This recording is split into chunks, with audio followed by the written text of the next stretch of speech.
friends were going ghost hunting. We were like go around graveyards and we take pictures and see ghosts. And we went to Dead Man's Hill, and a couple of the people were too lame to get out of the car.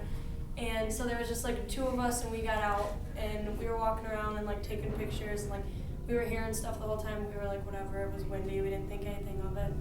So we were like looking at all the, like had a flashlight on the ground, making sure we weren't stepping on any of the gravestones and stuff. And we were like looking at this really tall one, and it was super old, and we were like, what is that? Because like we couldn't even read what it said on it. And like right when we were staring at it, like we got really like weird feeling.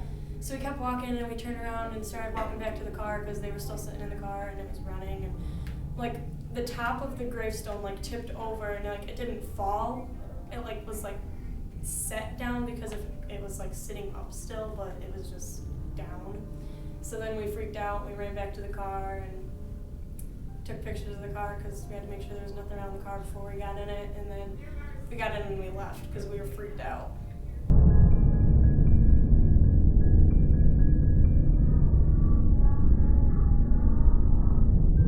So it was about August and the summer, and Jasmine and I were hanging out. We didn't really know what to do, so we decided to go to the cemetery because people were talking about how it was haunted.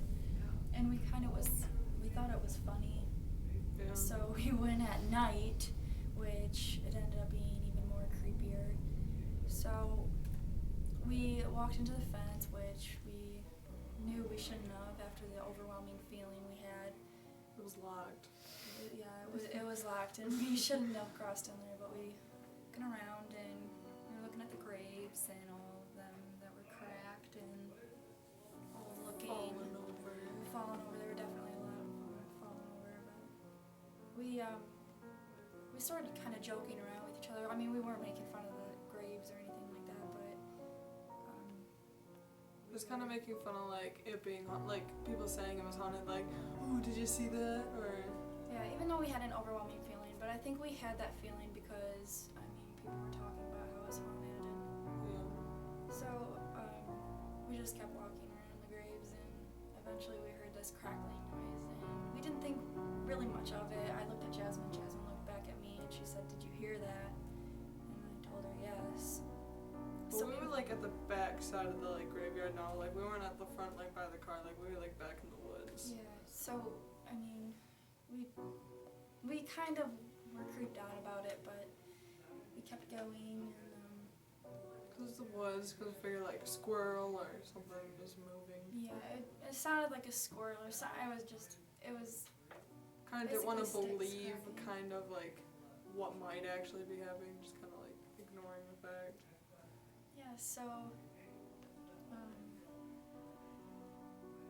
As we kept like protruding to the back of the cemetery, the noises kept getting more prominent, but we were trying to like, we're tough and it's not scary. But as we got to the far back grave, there was like literally the sounds of someone running at us, and it wasn't just like a deer or anything running through the woods. Like these were like legit footsteps, like they were heavy. So we started running, and it was dark, so we kind of got lost in what direction we were going. We actually went to the other side of the grave instead of going towards the gate to leave, and like we were just like really franzled, and we finally got to the gate after some time, and it was relocked, which we didn't relock it because I remember, because I was like, if I get creeped out, like I'm out, like. oh yeah, it's definitely. And it relocked itself, and I'll never forget that. And then after we unlocked it, we got in the car, and like I turned the car on as fast as we could, and we were gone.